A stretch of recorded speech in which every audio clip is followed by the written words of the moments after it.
strict consequences for misbehavior. The problem with the aggressive parent is what? They make sure that the child is successful. They make sure they don't get in trouble. They make sure they stay in school, but they're also what? They tend to be verbally abusive. They tend to be physically abusive. These are the parents whose children grow up to become what? Doctors, lawyers, engineers, CEOs, business owners, but they're also some of the biggest drunks, weed heads, cigarette smokers, and crack addicts we know of. Are you with me? So what you want to be is you want to be a balanced parent. You want to be a parent who knows when to be passive and let the child make the decision. And you want to be a parent who knows when to be aggressive when you know this is not a decision you make. Let me give you an example. You have a child in high school. They got accepted to 2 different colleges. One college costs $30,000 a year. They want to go there because all their friends are going there. The other college costs $15,000 a year, but they're willing to pay their entire tuition. Your daughter tells you, Mama, I want to go to such and such. I don't want to go to the school I got the scholarship for because it's kind of boring there and it ain't enough black kids. And so your response to her should be, that's exactly where you want to go. Because if it ain't enough black kids there, I ain't got to worry about you coming home on spring break with a gift in your stomach. Do y'all follow me? Yeah. Furthermore, if I send you to the $30,000 a year school, who's going to shoulder that loan burden? You as the mother. Are you with me? Yeah. So why are you going to shoulder a $100,000 education when your daughter could have got it for free? Right. Do you see that? Yeah. We do this with our sons. You got a son in 8th grade. He's an awesome basketball player. Now, guess what? He's also brilliant.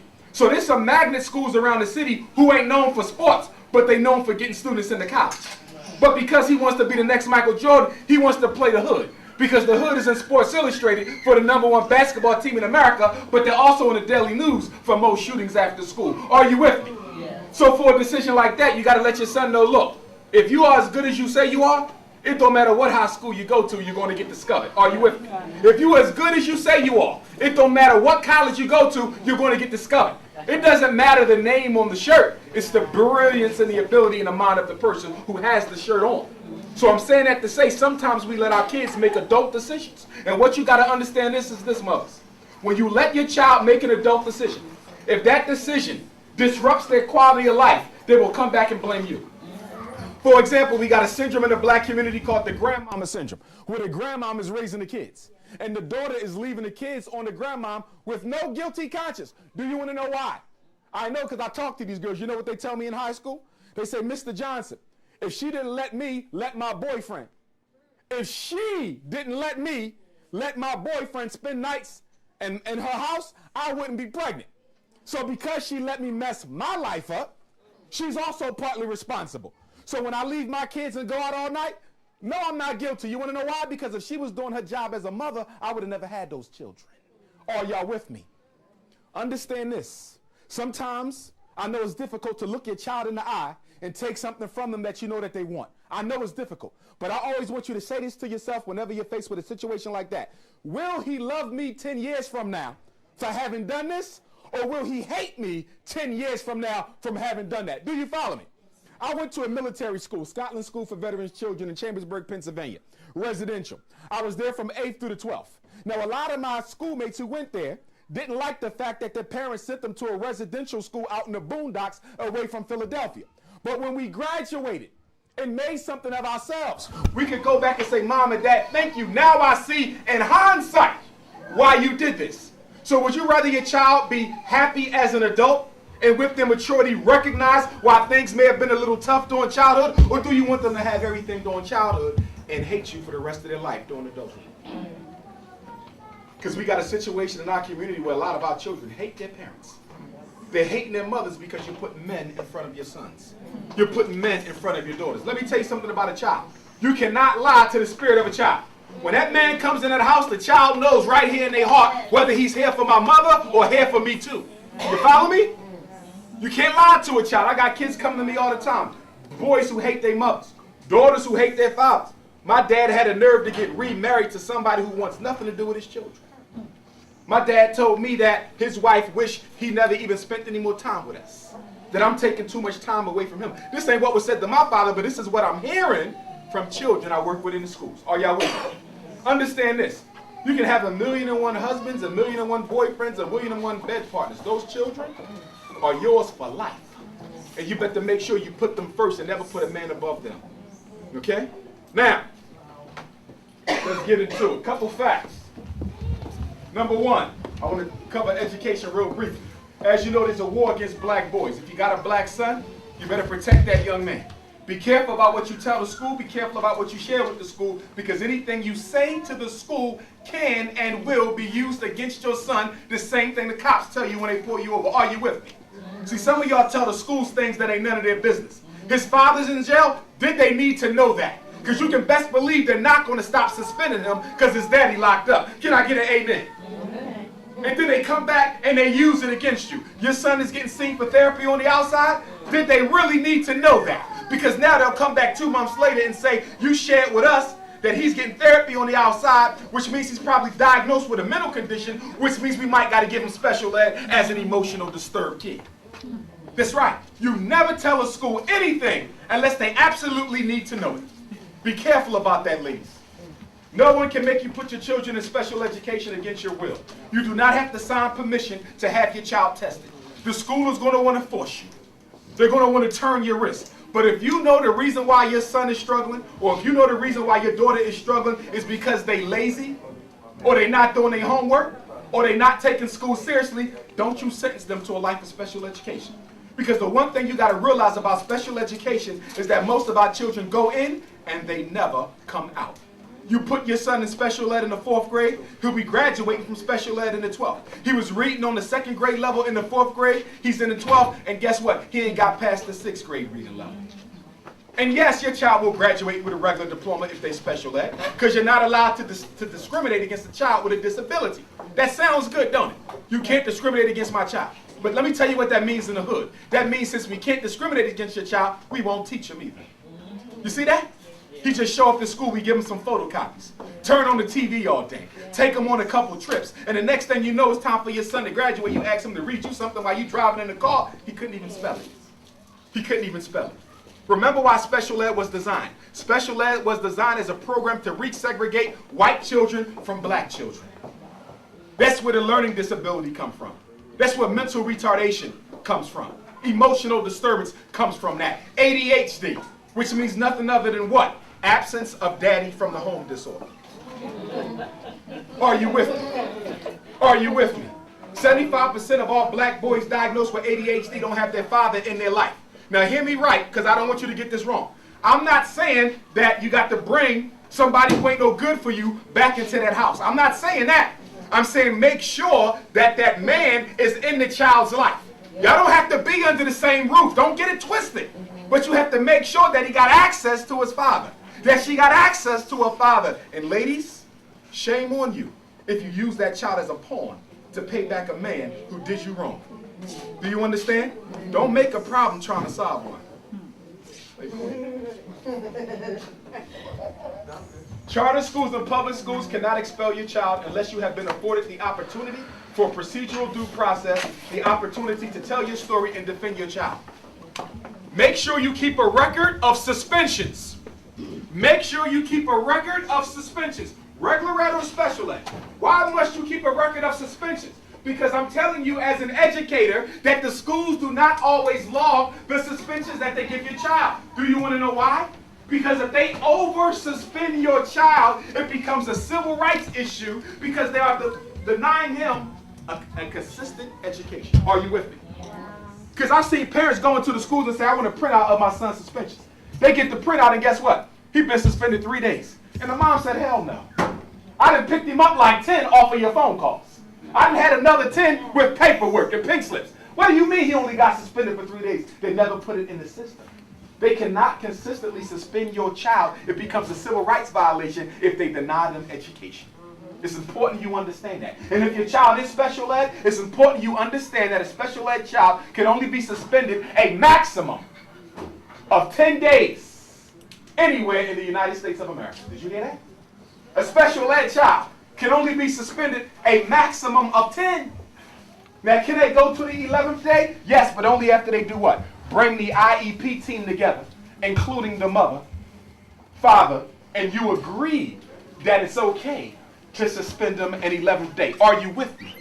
But I want you to keep notes on how the school treats your child. I want you to keep notes on how often you go up there. I want you to keep notes. Every time somebody calls you, texts you, pull you to the side during after school, write it down. Date, time, and location. Mrs. Keisha, the NTA, told me that my son was very well behaved during lunch today. Now, to you, that might not sound like nothing. But guess what? When it's time for you to come in for a conference when they think your child is such a behavioral threat to the school, you can bring up all Mrs. Keisha's comments. You're telling me my son need to go to a discipline school? Well, I got a whole book of pages where Miss Keisha said he's one of the best behaved in the lunchroom. Now you're making him look like a hypocrite. But the problem with us mothers is we don't write nothing down. We're too damn emotional. Are you with me? We want to give the principal the rundown, and then we walk out the school and ain't write nothing down. Okay? Remember, the school uses your educational ignorance against you. Special education for many children, but not all, is a lie. L-I-E, legalized inferior education. When you sign for that kid to be tested and one of us come in who don't look like me, because less than 1% of all school psychologists are black. Did you hear that? Less than 1% of all the people who determine whether or not your child got a learning disability and needs special ed is black. Less than that is consciously black, and less than that is consciously black male. Are you with me? So I want you to see why there's so many black children going into special ed, because it's white people telling us there's something wrong with the way our children learn. But I don't blame them exclusively. I blame us as well, because what are you doing taking your child to a white person asking them what's wrong with your baby? See? And you know what I find most of the time? Two problems. Most of our kids who are academically delayed, they either ain't been taught ABT, the 13th diagnosis. Are you with me? Ain't been the hell taught. My son was in a second grade classroom last year. You had a teacher who was out for sickness half the year. He had 4 or 5 different substitutes. You know that in that school, every kid is so off the hook that the teacher ain't got time to teach nothing. You follow me? You just suspended my child so much, of course his reading skills are going to be below because he was never in reading class. You see that? When you go into a school, this is what I want y'all to do for me. The next time you go into a school, I want you to shift the locus of power. Too many of you give the power to the principal, the power to the teacher. You ask them, the minute you ask a question, who's in charge? The answerer to your question. So the next time they call you in, I want you to be the locus of power. They say, well, you know, we think he has a learning disability. You're going to say, time out. That teacher you had last year, that fresh white teacher, fresh out of undergrad, she couldn't teach a lick. And my son ain't learned a lick. I know why my baby behind, because y'all didn't teach him. I want to know where your tutors at. Where your math specialists? Where the reading specialists? I know you get free Title I money in here because this is the hood, and every hood school got Title I money. I want to know who's going to be tutoring my kid getting paid with that Title I money. They're going to look at you like you're crazy because you told them what they're going to do to fix your child's situation. Are you with me? Stop letting them dictate, and you start being the dictator. And guess what else happens? When you start being the dictator, they stop calling you. Every time I put a child in special education, that school district gets an extra $9,000 to educate that child every year. Did you just hear what I said? So you got a second grade boy. I diagnosed him with a learning disability. He's not graduating for 10 more years. That's 9,000 times 10. They just made almost $100,000 off your son. And you know what's so sad about it? He's going to graduate and still can't read, even though they made an extra $100,000. Are y'all with me? That's not the regular school money. That's on top of the regular school money. For example, in Philadelphia, a regular ed kid gets $9,000 spent on their education. A special ed child gets $18,000. And it's pretty much the same in New York and elsewhere. In fact, New York and Philadelphia share statistics, in case you haven't heard. New York City public schools, Philadelphia public schools have the worst black male graduation rate in America for any school district with at least 10,000. Guess how many black boys graduate from Philly and New York? 29%. That means 71% of our boys will be dead or in jail in 10 years. That's right. They're killing us, but we can fix it, and we will. You should keep track of your children's suspensions. Schools are sometimes dishonest with suspension days, as constant suspensions constitutes a civil rights violation. Special ed students can only be suspended for 10 days before the IEP team must convene and approve any additional delays. Now, you all got my brochure. I have some cards at the end. If you ever run into an issue with your child, please just shoot me an email.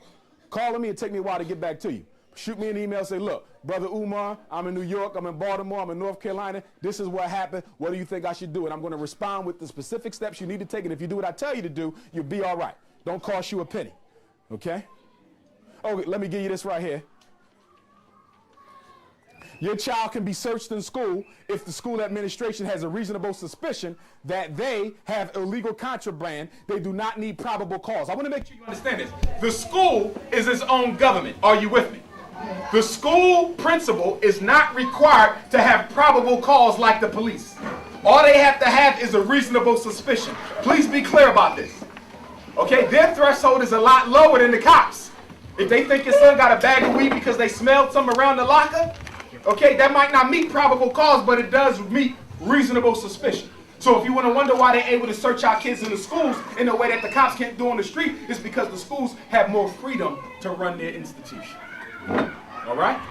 And that's very important for those of us who got kids who are the hell out of control, because you need to let them know that the principal is not the cops. And they can shake you down and run you down, and they find something on you, they'll get locked up. But this is what I want you to tell all your sons and all your daughters. If you ever get pulled into the principal's office and questioned about something that's serious, okay, drugs, gang fighting, or anything, tell your child to tell the principal, I do not want to answer any questions until my mom gets here. Did you hear what I just told you? They got our kids thinking that they have to respond to them. No, they don't. Every child has a right to be represented by their parent before they question for anything. Now, for the little things, we're going to let that ride. Who did the spitball? Okay, who threw the milk in lunch? We ain't going to worry about that. But when it comes to stuff that could get your child arrested, you tell them, I do not want to answer any questions until I speak to my parent or speak to a lawyer. Tell them that. Okay? Because what they're doing is they're making your child talk. They make a statement. Guess who they get a statement to? The cops. And now the cops uses the school statement against your child in the court of law. Tell them to keep their damn mouth shut. Okay? Number 6, your child cannot be made to participate in religious events or programs held at the school. They cannot be made to salute the flag. They cannot be made to read the Pledge of Allegiance. And you can report school activities that you feel were designed to advance a certain religious belief. That's why if you notice, you never see choirs practicing in public schools. If you do, they do it on the slide because that's illegal. That's a religious activity. It cannot take place. Now, if I'm the English teacher, can I take out the Bible? Can I take out the Quran and use it in English? Yes, if the purpose of using the book is to advance instruction. Are you with me? But if the purpose of taking that book out is to advance a belief, I cannot do it. There's a thin line there. You follow me? There's a real thin line there, but I want y'all to know that. So if the child comes home and says, Mom, they made me do the Pledge of Allegiance. Okay, they made me say something about the Bible or something about the Quran. They cannot do that. You need to report them to the State Department of Education. In fact, whenever you make a complaint, I want you to email or postal mail the complaint to the school principal, and you're going to carbon copy 2 people. Are you with me? You're going to carbon copy the superintendent of schools, and then you're going to carbon copy the State Secretary of Education. Are you with me? It goes downtown, and it goes to the State Secretary of Education. Why do you do that? Because when you give a complaint to the school secretary, what's she do with that? Throw it right in the trash. You have a right to an independent educational eval. Please get this, because a lot of y'all don't know this. When you let them test your child, and you're only going to let them test them after you talk to me so we can find out whether this is even necessary, okay? If you disagree, if they come back and say your child is emotionally disturbed, or he's retarded, or he's autistic, or he's learning disabled, and you don't agree, you write a letter to the principal. I disagree with the findings of your school psychologist, and I'm demanding an independent educational evaluation. You must use those words. An independent educational evaluation. You must use those words. And when you demand that, that means you do what? You go find a school psychologist who you trust, and you ask them to reevaluate your child. And guess who pays for it? The school district. You ain't got nothing to do with the bill. Are you with me? I do them all the time in PA. I ain't got my cert in New York yet, but I'm working on that now. So you might be able to use me in a few weeks or months. Okay? But that's how that works. Everybody with me? Yeah. So I don't hear nobody talking about they diagnosed my child and there was nothing you could do about it. I just told you what you do about it. You request an IEE, you move on. But the school is never going to tell you this. You understand? Yeah. Because they work off of our ignorance. Number 8, a diagnosis of ADHD should not be given unless this. Anybody got somebody diagnosed with ADHD? In addition to all the hyper symptoms, and in addition to all the inactivity symptoms, I want you to realize that these 5 things are overlooked whenever black kids are diagnosed with absence of daddy from the home disorder. Okay? Now, number 1, the problem must have persisted for at least 6 months. Did you hear that? If he has not been displaying inattention or hyperactive symptoms for at least 6 months, you can't give the diagnosis. Number 2, some symptoms have been present before the age of 7. If they come into you in the 7th grade talking about ADHD and he's had no symptoms of hyperactivity or inattention before 7, they can't diagnose it. Number 3, the impairment is present in at least 2, I put symptoms, that's supposed to be settings. You know what that means? If they complaining about ADHD in the school, but you don't see ADHD at home, and you don't see ADHD in the community, and you don't see ADHD in the after-school program, and you don't see ADHD in the church, and the only place it's been complained about is at the school, can they diagnose? No. But you have to know this. You have to say, my son don't qualify. He has to display those symptoms in 2 different settings, and the only people complaining about some hyperactivity is the school. It does not fly. Now, number D, clear evidence of clinically significant impairment in social, academic, or occupational functioning. That means the ADHD symptoms must be affecting how well your son functions in social, academic, or occupational. Most of your children are not working yet unless they're 14 and got their working papers. So we're talking about what? Social and academic. Stop letting them diagnose our boys because there's only one treatment for ADHD, right? Ritalin, Adderall, Cyclert, Strattera. All of these drugs, most of which were designed on who? Adult brains. Why are you giving babies adult brain medication? Because the drug companies on Wall Street who finance the American Psychological Association and finance the American Psychiatric Association have financial interests in your son not being able to sit still. I said white folks are making billions off of us not teaching our boys discipline. And you know what discipline is, in case you don't, it's the ability to make yourself do what you don't feel like doing because it got to be done. Did you hear that? To make yourself do what you don't feel like doing when it got to be done because it has to be done. Teach your boys that, please. The symptoms are not better accounted for by another condition. What do we mean when we say the symptoms are not better accounted for by another condition? If your son or daughter is inattentive in class and they just lost somebody who they really love to death or a homicide, guess what? Those ADHD symptoms are better accounted for by what? Grieving and bereavement and loss. My daughter ain't got ADHD. She just lost her best friend. Or her father's in the hospital, God forbid. Are y'all with me? So the best way to fight ADHD is to have a million and one reasons why your child is doing that. Other than what they're trying to say it is, okay? If you're giving your children psychotropic drugs, okay, I want you to know, and this is straight from the physician's desk reference, okay, this ain't me, this is straight from the physician death reference, that some of the side effects include sudden death, kills brain cells, causes tics and tremors, schizophrenia, diarrhea, dry mouth, dizziness, appetite problems. They either overeaten or undereaten, mood swings, weakness in the body, weight loss, stroke, pounding heart, heart attack, high blood pressure, seizures, and sexual impotence later in life. This is what we're doing to our boys because they can't sit still long enough to be miseducated. I said long enough to be miseducated. And I want to be clear with you, mothers, I don't blame you for the problems with the boys. I blame the men in the black community. I want to be clear. Because you cannot make a man. You can raise a happy, healthy, successful adult male, but you can't make a man. It takes one to make one. And unfortunately, the men have not been on their job because most of us, when we get a couple master's degrees, what do? Find a white woman and run to the suburbs. Are y'all with me? I was on the radio interview a couple weeks ago. They said, well, what should we do about 50 Cent and Lil Wayne? Because these are the young black men that our younger black boys are emulating. I said, time out. The only reason why Lil Wayne and 50 Cent got any power over our young black boys is because the black men who used to live next door, down the street, and around the corner ran away from the hood. Are y'all with me? If he had a doctor or a dentist or a lawyer or an educator on his block, living next door, in his life, 50 Cent and Lil Wayne would have no power over that boy. They only got it because we ain't on our job. Are y'all with me? I'm not going to blame Lil Wayne and 50 Cent because guess what? They were also victimized by the absence of a father in their life. You see that? Be careful about blaming the victim for their own situation.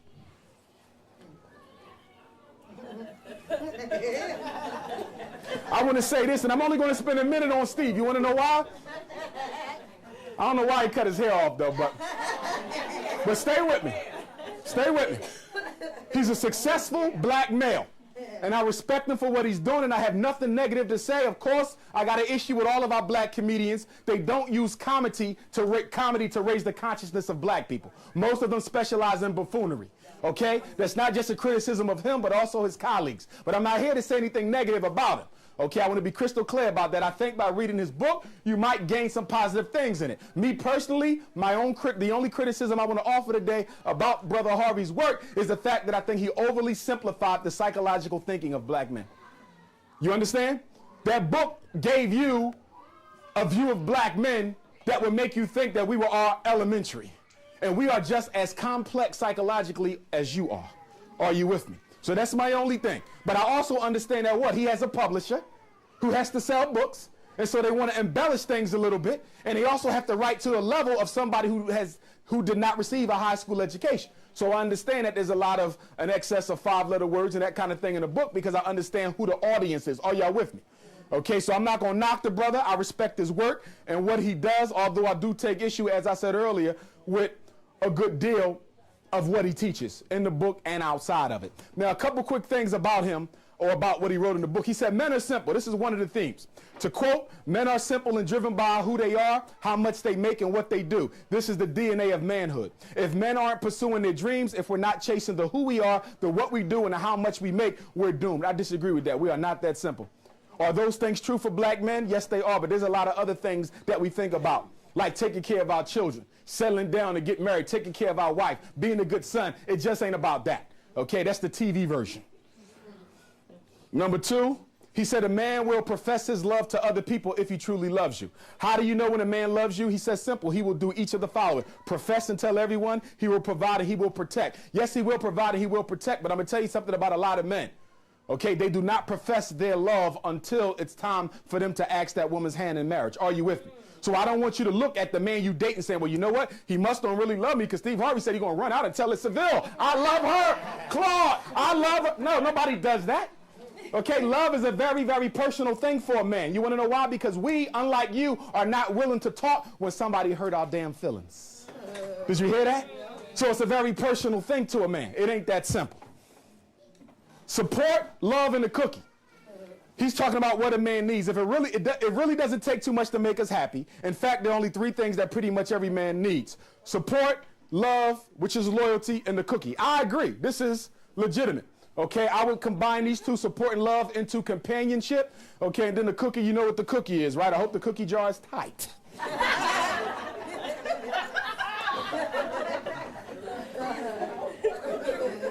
I'm not going to start cutting up. Okay? But there's 2 things. There's 2 things missing from this list. The one thing is what? Food. Taking concern in a man's health by what he eats. That's very, very key. Because I'm going to tell you right now, if you don't cook, if you're one of those well-educated masters, bachelors, doctorates, certified, licensed black woman who above that, you'll lose them to somebody who ain't. Are you with me? See, your spirit is located in your belly. You understand? So when that food hit that man's spirit like that, guess what? An instant connect is made with the woman cooking his food. That's why if you notice when they talk about fasting, what are the 2 things they tell you to fast from? Food and sex, because both of them, the energies for both of those activities is located in the belly. So that woman is making love with your man through her dinner.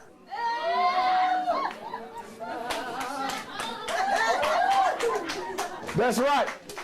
And do me a favor, don't go get no Popeye dinner. Eat no damn Popeye dinner. Or come home with a bag. I got some shrimp fried rice for you, some egg foo young, 2 20-cent soda for the kids, a crab stick, a small gizzard. He don't want that. He wants your hands on the food.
He said men don't want to talk. That's not true. He said we need to talk. We need to talk. In other words, that makes, okay, when women say we need to talk, in other words, that make men run for cover. I'm quoting from him. That's not true. Men do want to talk. I'm going to tell you, the only time a man don't want to talk is when he's not interested. Did you hear me? If he's interested, he wants to talk. If he's interested, he wants to talk. That don't mean nag him to death now.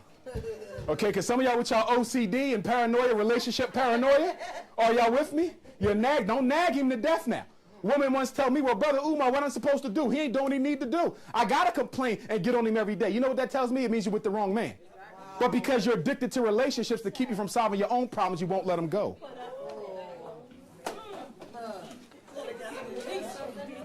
He said, wait 90 days before you open up the cookie jar. Generally, I don't really disagree with this. Okay, that's a real good working number. I think it should be longer. Okay, the longer the better. But let me say this, ladies. Don't make a man wait 90, 120, 365, 1185, and the cookie jar ain't tight. Are you with me? If I waited that long, the cookie jar got to be tight. I got to screw that thing off. You understand? I got to screw it off. But if I can blow and it's open, Lord, I got to get the hell out of here. I got to get the hell out of here. Because you know what you just told me? I had to wait for the cookie, but somebody was eating oatmeal raisin, chocolate chip, butter pecan. He had every kind of cookie he wanted.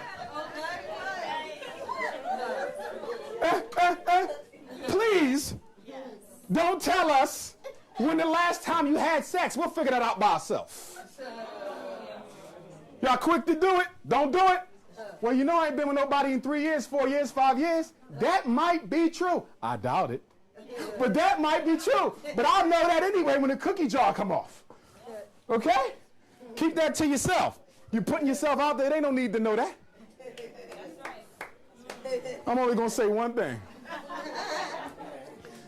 The brother came from nowhere to do what he doing. And we're going to love him and respect him for that. Okay? But when you study Tyler Perry's childhood, he been through some things. And it manifests in his work. Are you with me? We're not attacking the brother. I want to put this out there. My only issue with him is with all the money you got, and you got your own studio, you're financing your own flicks. Why in the hell can't we see one successful black male-female relationship? Now, there was one thing when we had Waiting to Exhale, you understand, and Color Purple, and you had the sisters beating up on the brothers.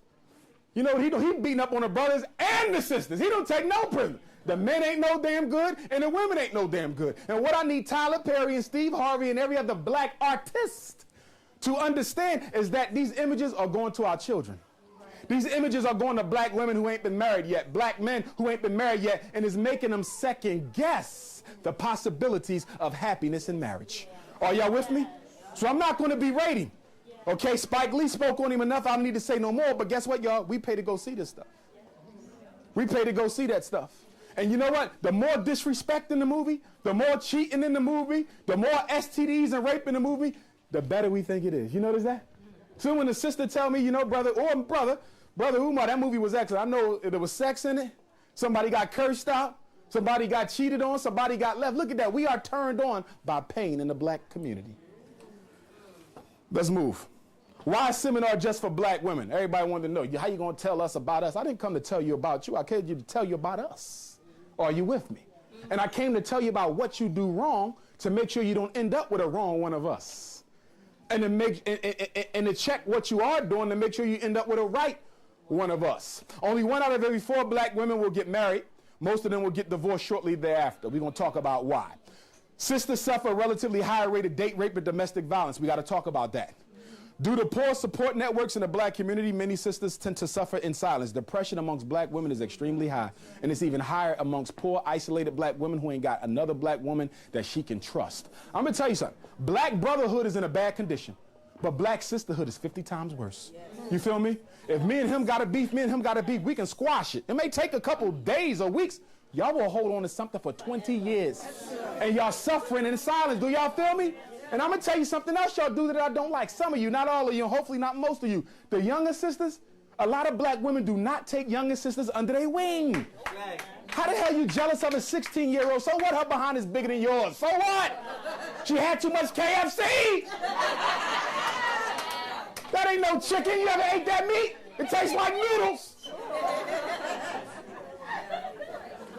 Black women are often underdiagnosed for depression and they're not given meaningful therapy. Many sisters have been traumatized by past relationships and abuse and need to talk. Okay? 3 goals for today. What I want you to walk away with. Help you better able to understand your relationship pattern and why you tend to attract the same type of man. Help you explore the unconscious relationship between unmet psychological needs from childhood and the type of men you date. Help you see the relationship between self-confidence, self-esteem, self-love, and the treatment that you accept. In other words, many of you are allowing men to mistreat you because you have a core belief in your gut that you deserve to be mistreated. Did you hear that? Rather than beat yourself up, you let him do it so you don't have to take responsibility for the self-inflicted pain. Fathers and daughters, it all starts there. Your relationship with your father, the one you had or never had, has been and will be very influential in shaping how you choose your mate. Most importantly, your father made you feel. Most importantly, how your father made you feel about yourself as a child may be the greatest unconscious motivator for the type of men that you attract and are attracted to. You constantly attract the same type of men, it's because they're feeling a need that daddy did not. When we are born, we have 2 emotional jugs. One says mommy, one says daddy, and they got to be filled the hell up before you start dating. If it ain't filled up before you start dating, you start trying to do what? Compensate. And that's why so many of our 14 to 17-year-old girls walking around with a baby in here because they're looking for the love that they never got from their father and they try to get it from a young boy. They're not hot in the pants. They're looking for that jug. The jug ain't filled up. And you know what's so sad about it? What makes this sick is, guess what? Your love, the fatherly love, can't come from a romantic partner. That can only come from the biological father or a replacement. It can't come from the romantic partner. And some sisters, because of that need for a dad, put too much responsibility on the romantic partner. He can't be your daddy. I do not want to hold your hand in a relationship. I do enough therapy my damn self. Are you with me? So you got to find a surrogate for that, somebody you can pour into and trust. And hopefully he ain't attracted to you on the other end, because then he'll try to manipulate that into something sexual and make the situation worse than what it was. Okay? You got a lot of 70, 80-year-old men who still think they got it and they don't. Your relationship with your father. Was your relationship with your father neglectful? Was it abusive? Or was he absent? If your relationship with your father was neglectful, that means you tend to become emotionally needy and you need a lot of attention from your partner. If your father was abusive, sexually, physically, or verbally, you tend to be an untrusting woman and you desire a man who can protect you. Now, we're going to talk about later, this is a problem. You want to know why? Because women who are molested and raped tend to look for men who are very aggressive to protect them from further pain. The problem is he becomes your new abuser. Was your father absent? Women who have fathers who are not there tend to be physically needy, which means they always need a man in their presence, and they crave reassurance. They need you to constantly reassure them of the relationship. Know what your daddy did wrong, okay, so you'll know what to do right. Love versus lust. If you were not adequately shown love by your father, you may have a difficult time discriminating between the love and lust that you have for a man. Women without strong emotional bonds with their father are more likely to mistake lust for love, especially when the sex is good. He hit that spot, booyah, I love you. No, you don't. You in lust, but you don't know what love is. Y'all know what I'm talking about. Y'all know what I'm talking about. Okay? That lightning strike, boom! I love you, boo. Well, damn, it's been kind of quick here. Are you intimate with the man's personality or are you intimate with his penis? Which one is it? Which one is it? Which one is it? If the lightning rod stopped working, would you still be in love? Okay? Do you love to be with him or do you love to be with his hardware? Stop lying to yourself, ladies. Stop lying to yourself. Master the 4 elements. Here we go. Men principally are looking for 4 basic needs to be met. 4 primary. There are others, but these are the primary. Number 1 is food. Satisfy their appetite. 2 is fantasy. Satisfy the sexual appetite. I didn't say freaky stuff. Okay? The freaky stuff comes after a commitment. Are you with me? Okay? If you got the type of bond with a man, so be it. You do what you want, but generally that's the stuff you need to save until after marriage. Now, the no sex before marriage, I don't believe in it. You know why? Because once you've had some cookies, you got to sample the cookie before you buy it. Once you drove a car, don't you need to drive a new car before you know what it is? And that's even good for a woman who's sexually active because you want to make sure he can please you 360 degrees. That's the curse of premarital sex.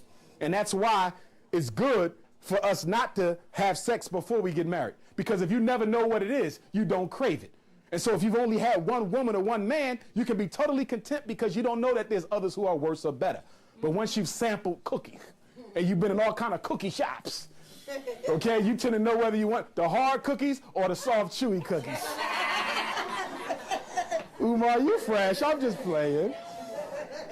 Friendship. A man is looking for you to satisfy the need for a trustful companion and confidant. And you got to be a confidant. Ladies, I'm going to be honest, y'all talk too much. Brother divulge something to you, got to tell your girlfriend. But guess what? She got a confidant. She got to tell her girlfriend. She got a confidant. She got to tell her girlfriend. That a whole damn room know.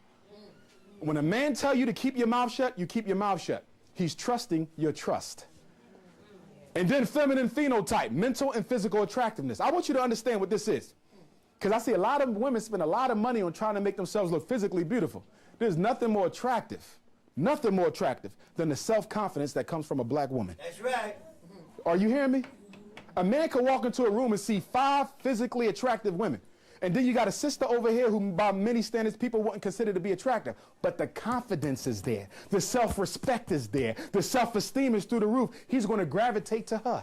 And even if he marries you because he wants something pretty on your arm, you can best believe that you might be his wife, but she is his queen.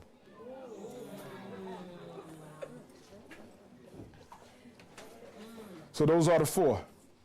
How many other women? It's real simple. Ask yourself, how many of these you satisfy? I satisfy 2, but there's a possibility that there's 2 other women. I satisfy 1, there's a possibility that there's at least 3 other women. If you satisfy all 4, you're good to go. It's really just that simple. You don't want to cook? Okay, he's getting fed. You married and you don't want to do the little tricks he into? He'll get them elsewhere. Now, I'm not telling you, because some brothers got some issues. Are y'all with me? I've heard some stuff. I'm like, hell no, I don't care how many rings he get you, how many die, you don't do no stuff like that. That's not even us as African people. You've been watching too many videos on that porno channel, get that taken off the cable. Okay? So you still keep your standards even in marriage. Okay? I'm going to tell you what else you mess up. A lot of you mess up when you get married, you stop being the woman he fell in love with. Yes. Wait a minute, when I met you, you was into this and you was into that. Yes. You was into this and you was into that. You always kept yourself looking good. You was always confident. You was on the go. You had goals. And so when I married you, your whole life became me. Damn. I don't want me to be your whole life. You follow me? If that's the case, I just date the mirror on the wall. I can look at the mirror to see myself. I don't need you to be a reflection of Umar. Be who you was. And don't let a man take you away from being that, because an insecure man wants to lock you in a house because he's afraid of the competition. And that's why some religions, and I'm not going to name them because I was raised in one of them, some of them as they are practiced, play right into the hands of an abusive man because they preach the type of stuff that they want to hear anyway, like the woman's place is in the home or the woman's place is in the kitchen. Are y'all with me? So you got to be careful about that, because men tend to gravitate to those types of faiths because it backs up what the ego desires anyway. Now, you should not be dating if you're still in love with another man. You should not be dating if you still have pain from another relationship. And you should not be dating if you are unhappy with yourself. Understand this. 2 unhappy people cannot make a happy relationship. Why don't we understand that? You miserable as hell. He miserable as hell. How y'all gonna be happy? How? You obsessive compulsive and he narcissistic. That ain't gonna work. Emotional neediness equals unhappiness. Women who are preoccupied with having a man in their life are seldom happy because they don't give themselves enough time to find a suitable mate. A needy woman will take any man even if he's not good for her. Because you're needy. You got a magnet in here that says, I need a man. I have low self-esteem. I need attention. You'll never be happy because you don't give yourself enough discipline, time to search and find what's best for you. If you're emotionally needy and you always need a man staring in your face, you'll never be happy. You'll take the first thing that comes, because the man for you is not a man. He's a drug, an intoxicant. Almost divorced. Oh, Lord. Ladies, I know when you marry your brother and you done and you're ready to move on with your life. But there's no such thing as almost divorced. Are you divorced? You say, I'm almost divorced. What the hell is that? No, you're either in or you're out. You understand? Because when a woman is almost divorced, you can almost go back. He can almost get some more cookie. You understand? So don't give me that. You got to finish one thing to start another one. And no man is going to take you seriously. Totally seriously, even if he feeling you like that, if he know you married, because you can wake up tomorrow and decide to go back for the kids. Finish it. Okay, I heard you can get a divorce for what, $50? They even take the access cards in it. Look, get the divorce first. Okay, don't be wasting no brother's time because he won't take you seriously. And the longer the divorce takes, the quicker his trust dissipates. Okay, there is no almost divorced. Are you almost gay? What? Almost gay? We'll talk about the lesbianism in a minute. But what I find in a lot of sisters who practice that lifestyle, and I love all my sisters, like I love all my brothers, is many of them were severely hurt by black men. They were severely hurt in childhood. They were severely hurt as teenagers. They may have been raped on a date. They may have been sexually molested. And that leads to rejection of black men. And some decide that I don't want to take the chance of being hurt again. I'd rather spend my life with a woman. Are y'all with me? I don't know a single case of black homosexuality or lesbianism that I cannot trace to some sort of psychological experience in childhood or teenage years, which is why we shouldn't beat up on them. Some brothers, I don't beat, I'm a therapist, I don't believe that. Just like they go into that, they can come back out. And I know people who've come back out, so you never reject them. And another reason why we can't reject our lesbian, homosexual, African brothers and sisters is because they have the highest suicide rate in our community. You hear that? You cracking jokes, talking about them. Next thing you know, you see their face on the front of the Daily News. They kill themselves because they're so isolated. You know what we want to do? Because we want to run at them with the Bible. Oh, you sin, read the chapter Levitic. The Quran said any man let... You can't go that way. They are victims. Stop treating victims like they're the perpetrators, y'all. What happened to our compassion? That Southern hospitality. We so nasty with each other. We so bad now that if I speak to somebody on the street, they don't even speak back if they don't know you. You notice that? I said, how you doing, sister? Wait, do I know you? Damn. You got to know me to say hi, you evil, nasty, single ass thing. I'm playing. Now, date rape. Date rape is a reality. And not only is date rape a reality, date rape happens at all ages. Did you hear that? Some sisters think I'm 40 now. I'm 40. Ain't no man. A 50-year-old man is still stronger than you. A 40-year-old man is still stronger than you. Please be careful. Date rape still happens. 28% of all women are raped by husbands and boyfriends. 35% of women are raped by acquaintances. 5% are raped by other relatives. And only 26% of rapes are reported. This is from the United States Department of Justice. This means what? If you get raped on a date, you knew the guy. You're not getting raped by strangers. Just like our daughters at home ain't being molested by strangers. They're being molested by big brother, big cousin, next door neighbor. Y'all got to watch that, especially with your girls, your boys as well, because when they get molested, that sets off a train of events. Are y'all with me?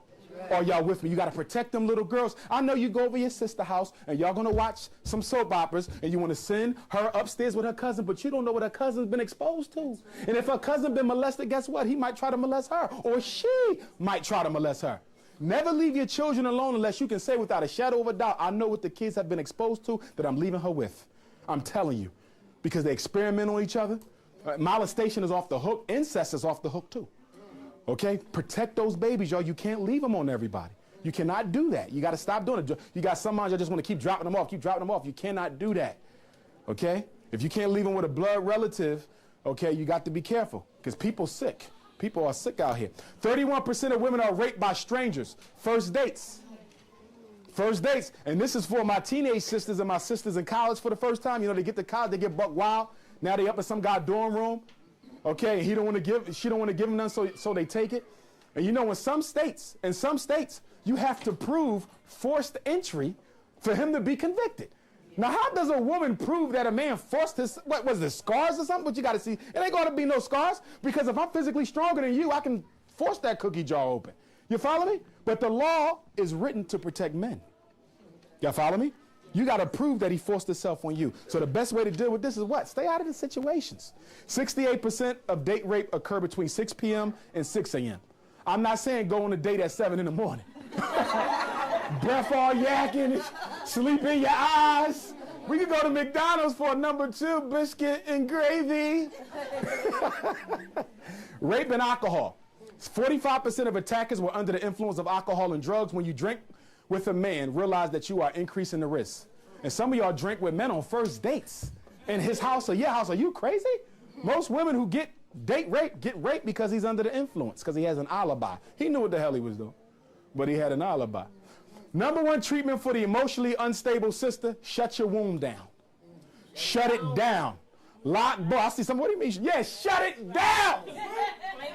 You got to shut the womb down. If you are psychologically unhealthy, if you are dealing with depression or some unresolved pain, what I want y'all to realize is that the vagina of a woman is a back route to her unconscious mind. The vagina of a black woman is a back route to her unconscious mind. So how do you sort out all your unconscious problems when you're still letting unknown energies come up into that unconscious mind? Are you with me? Are you with me? And if you want to know how much unconscious data or how many unconscious issues you got to resolve, how violent are you during sex? Let me say it again. The more violent you are during sex, the greater the likelihood of your unconscious issues that you have not dealt with. Yes, women who scream more, want to be beat on. Women who want the man to engage them as if it was a rape. Yes, y'all don't do therapy, y'all do. Okay? Are y'all with me? So if you're one of those women, I met one brother the other day, he told me, he said, Brother Umar, help me out. I was making love to this sister, and she was bad, and then she just starts talking in another language and grabbing stuff and punching me in the back. I said, damn, are you a woman or a man? Unconscious energy. Unconscious energy. That's right. That's right. If you want all of that, it's because you got issues. In other words, you're using his lightning rod to massage your unconscious, hoping to make you feel better. There is nothing more toxic for a woman than to be giving herself to a man while she has unresolved emotional, personal issues that need to be addressed, black woman. Your candy jar is a direct psychic route to your unconscious. Whoever's energy you allow to be injected into your internal universe can affect your state of mind and psychological health. You got 10 different men's energies swimming in your unconscious, and you wonder why you crying and you don't know why. You sad and depressed and you don't know why. You drinking and you don't know why. You like Freddy Krueger mother. How did Freddy Krueger got here? His mother was raped by what, 20 different men? And he's a little piece of every different one of those. Women, you got to go on a sexual fast and shut the wound down. Shut it down. Some of them too loose anyway. Shut it down.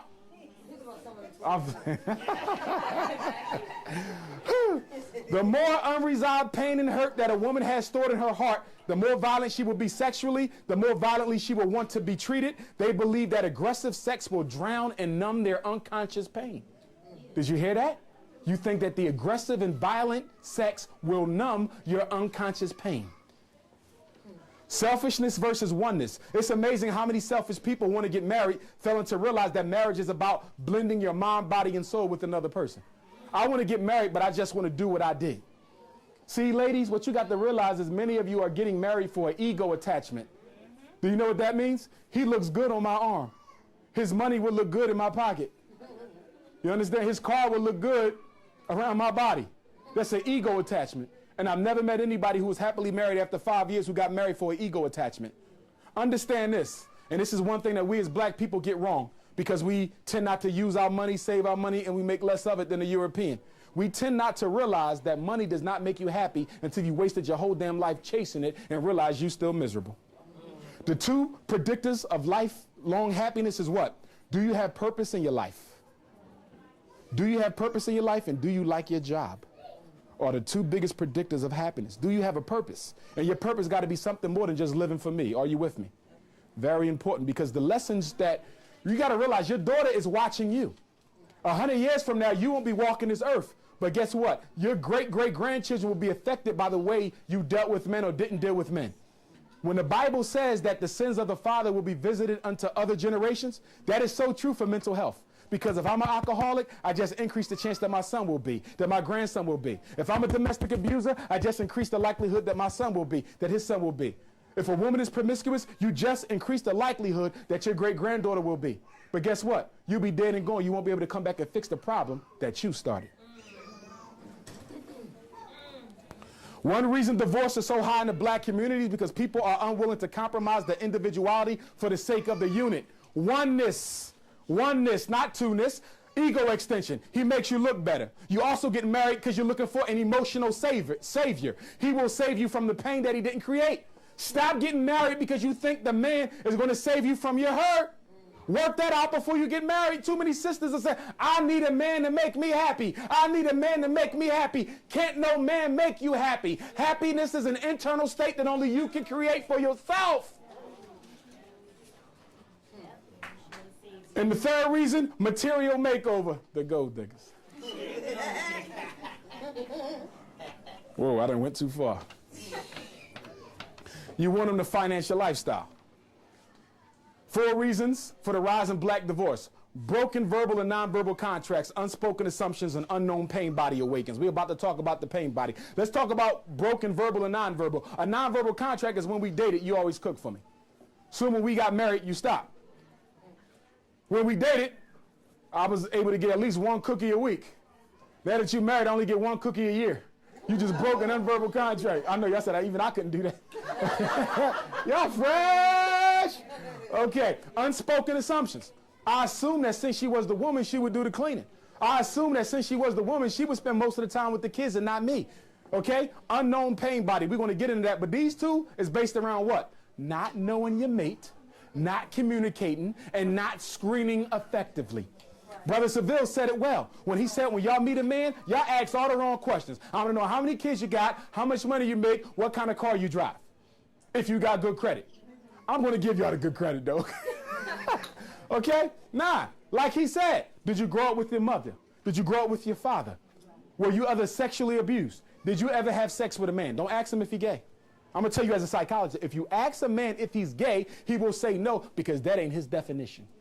Did you hear me? Did you ever have sex with a man? And I'm going to tell you something else that you need to ask for because he should have it anyway if he's working. I want to see a copy of your criminal clearance and your child abuse. If you never abused a child, you should have no problem coming up with that. Are y'all with me? Now, you're not going to discriminate a brother who's been to jail because most of us have. I haven't. Not yet, but it's coming sooner or later. They'll get me. Right? Now, here's my thing. The reason you want to see the criminal clearance is you want to see what type of crime. You feel me? Okay, you used to sell drugs or used to gangbang. Okay, you beyond that, we can move forward. But if you got serious stuff on there, like vandalism, you follow me? Armed robbery. Those are the things. Murder. You need to know that kind of stuff, ladies. That's right. Start asking for FBI clearance, criminal clearance, child abuse. I'm serious, because you letting these men around your kids. I deal with it every day. Mother go to the store, her boyfriend and raped the daughter by the time she got back. I deal with it every day. You'd be surprised. And you know what's so trifling is when you get a mother who say it was her fault, she deserved it because she was dressing like that around them. One thing you got to understand about black people, when we were taught self-hatred wasn't just about you hating me or me hating you. Self-hatred is also hating the product of our relationship. That's right. I know women who absolutely hate their sons because he looked just like their father. That's right. I know men who won't spend a day with his daughter because she looked just like the mother. You see that psychological transference? It happens all the time. That's why I got to screen these men better. Unknown pain body. Being evenly matched. Now, I got to talk to y'all about this because you get a lot of sisters who say, I want a man who's of the same income level. I want a man who's of the same religion. Okay? And the problem with that, good sisters, I'm leaving one thing out. It's the same religion, same educational level, and same income. Same religion, same educational level, and same income. All I'm saying to you is this, the chance of that is slim. Are you with me? What you should be looking for is a good man. If you're making $100,000 and you're the CEO of the public school system, I might can't match that. I can't, but maybe somebody else can match that, okay? Yeah, no, I'm serious, though. And some of y'all pass up on good men because, like Brother Seville said, you're comparing him to middle-class white men. You can't do that. They run the country. We don't. You got a man, and he's a sanitation worker, but he's treating you good. He willing to go half on the house. He willing to take care of your kids that he didn't even make. But I can't be with him because I got a master's and I wear a suit to work and he put on those old stinky trash man clothes. You want to pass up that? You crazy. Come on, black woman. Stop putting us on that level. And even when you educated, you go through it because you know what I get? I get a woman who want to live in a white suburb. I'm not going there. My kids ain't grown up with Bobby and them. I'm serious. It ain't gonna happen. My kids ain't going to no white school. That ain't happening for mine. You follow me? So I'm saying, look at the man for what he is and what he's willing to do. You got a brother who loves you and want to commit to you. How do you turn that down?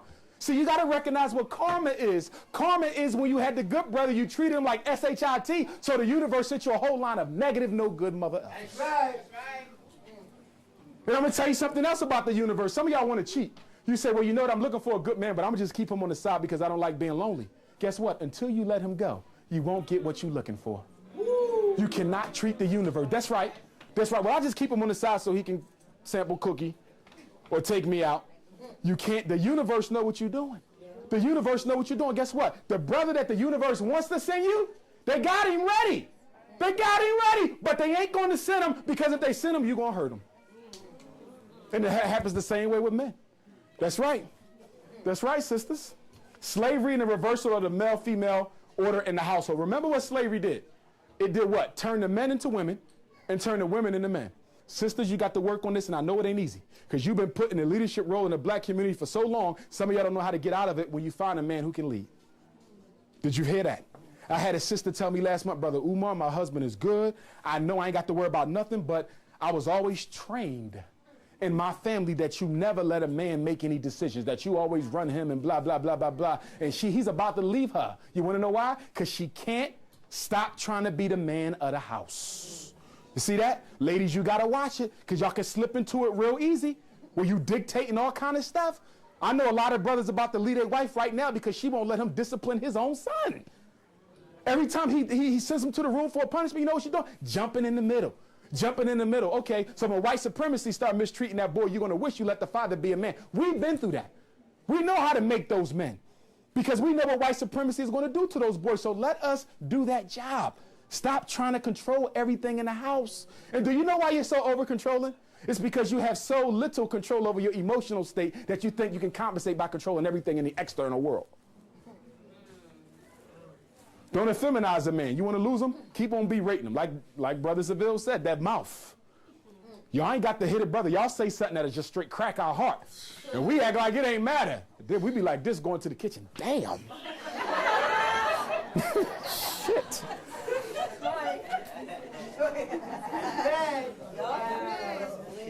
We ain't going to tell you. We ain't going to give you that. But we be like, damn, I can't believe she said that to me.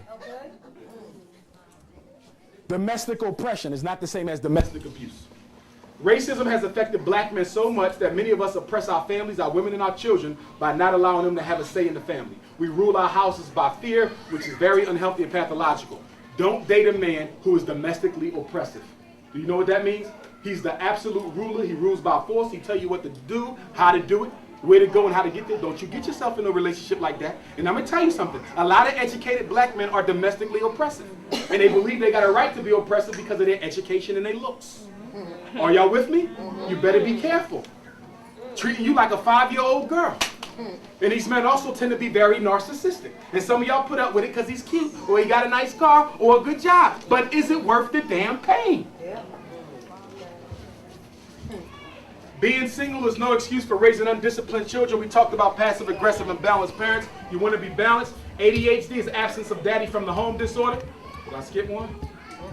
Staying married for the sake of the children. I have no problem with any of you who choose to stay married for the sake of the children. I have no problem with that. But do me a favor. If you're staying married for the sake of the children, make sure the children aren't suffering because you're trying to save face to the community. Did y'all hear that? Did y'all hear that? I got people right now, I'm like, look, this is not working. Your son is coming to school crying. Your daughter writing letters talking about something she wanted to hurt herself. And y'all staying married because you both Christian and that's the way it's supposed to be. So the children got to catch hell so y'all can save face at that mega church y'all belong to. Are y'all with me? I totally respect people who stay together until the students go to college and then they separate. I respect it. But don't do it at the expense of the children's emotional health. If that man is beating on you, cursing you out, whipping your son up like that, so much so that DHS got to come out, that's a man you need to leave. before he kill you, and then you will be separated. Here we go. Many men have 4 women in their life. Not all. Some of them got 1 woman and they happily with that one. I totally reject the notion that black men cannot be satisfied by 1 woman and can't commit to only 1 woman. Okay? But if you want the honest truth is that a lot of brothers tend to have a 4-woman rotation or less. Okay? First there's the wife. This is the one he married 10 years ago. Don't know why he did it now, but he married it 10 years ago. You got the ring on. Okay, then there's the wifey. Who's the wifey? The wifey is when the queen and the wife are not acting right. She the #1 contender to become the wife or the queen. You feel me? The baby girl, that's the one he can have a good time with without any talk of commitment. This usually is his source of comfort and peace of mind. They tend to be good friends, but she'll never get up here. Who's #1 in his life? The queen. The problem with the queen is he lives for the queen. He rides for the queen. All he think about is the queen, but he is not that important to her. I'm going to give it to you again. I'm going to give it to you again. You got the wife.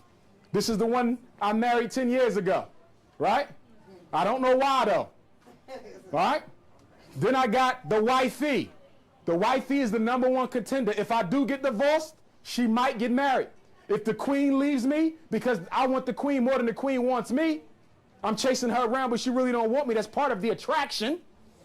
Okay? Then the wifey could end up being the queen or the wife, but she's in the #1 contender spot, and she cool with that.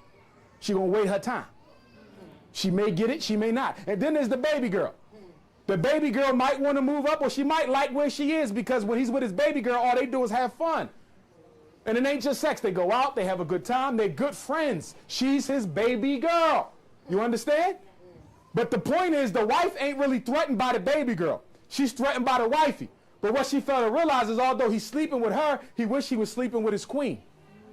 The question ain't whether you married to a man. The question is, are you his wife and his queen? That's the question. Okay? Wife, that's the paper from City Hall with the ring on your finger, but are you his queen? Does he ride out for you? And I'm going to say this to you black women, and I want you to think about it, because I'm talking to you like I talk to my 6 sisters. When you know that your man is cheating, and I got this on the slides, but I'm going to go to it right now because it's urgent. When you find out your man is cheating, the first thing you're supposed to do is nothing. Listen to me. You're supposed to do nothing until you calm the hell down and decide. Let me get a drink of water.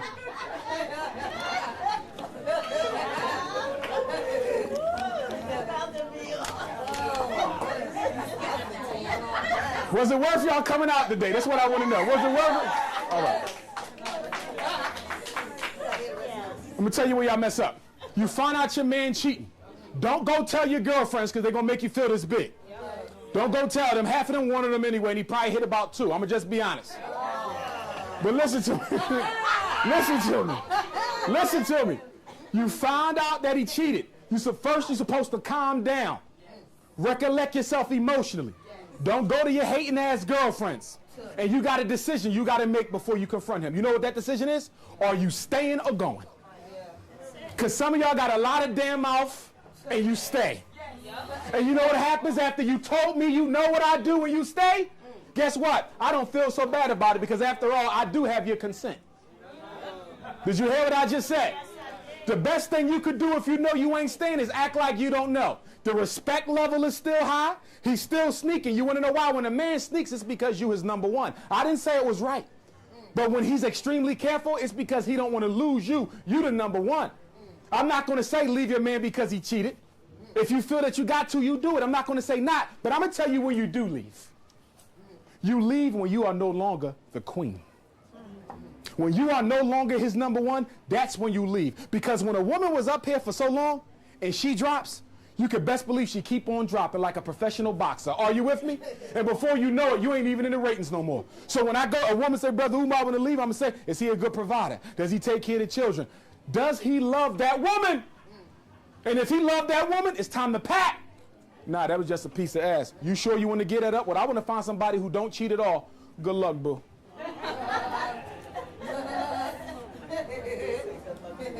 I'm being honest. I'm being honest. Too many women can't wait. He'd be home in 5 minutes. I'm going to burn his clothes. I'm going to write cheater on his car. I'm going to do this. I'm going to do that. And you curse him out for 5 hours.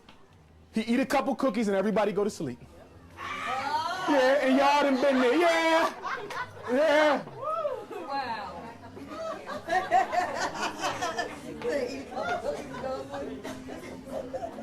You leave when you're not number one no more. You leave when you know he in love with another woman, because if he's in love with another woman, you definitely number two now and you're not number one. Are y'all with me? Yes. That's when you go. He went out, he made a mistake. If you want to confront him, be my guest. I suggest you keep your mouth shut or deal with it in a very slick and indirect way. Have a conversation without having a conversation and let him know, I know, and it better cease real quick. And I'm going to tell you, if he got you in here, he's going to straighten up. Because no man wants to lose a good woman, which brings me to my next point. I know it's, 13 black women to every one black man? So it looks like you outnumbered. Let me tell you something. I'm professional. Let me tell you something. You're not outnumbered. Let's look at that 13. Out of that 13, about 6 of them got 12 or more kids. Cut. Right? Now we down to 7. 2 of them are crazy as hell. And I can't risk dating her because she will embarrass me in public. She will be on my car butt-ass naked in the morning trying to get my attention because she think I done cheated. Are you with me? She'll be at my lectures throwing water on my computer and everything. She too crazy. That's right. And when I had my for brothers only, because you know I'm going to do this for the men, I'm going to say, brothers, I'm going to tell y'all something. Some of y'all be dealing with crazy-ass women because the cookies is good.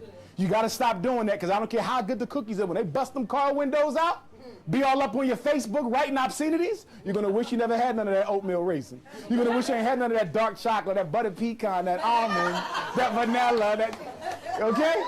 So that's how that go, ladies. I didn't say don't address it, but be firm and make sure you ain't selling no wolf ticket. Because if I'm in love with you, I know you. I know you ain't going no damn where. This lightning rod, you ain't leaving me. That's why, and we know, 45 minutes. Kids go to sleep, cookies, and everything wake up the next day.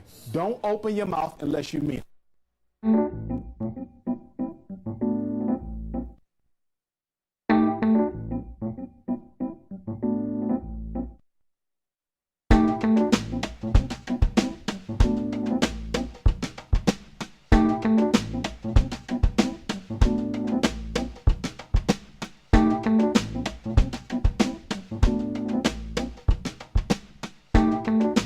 Are y'all with me?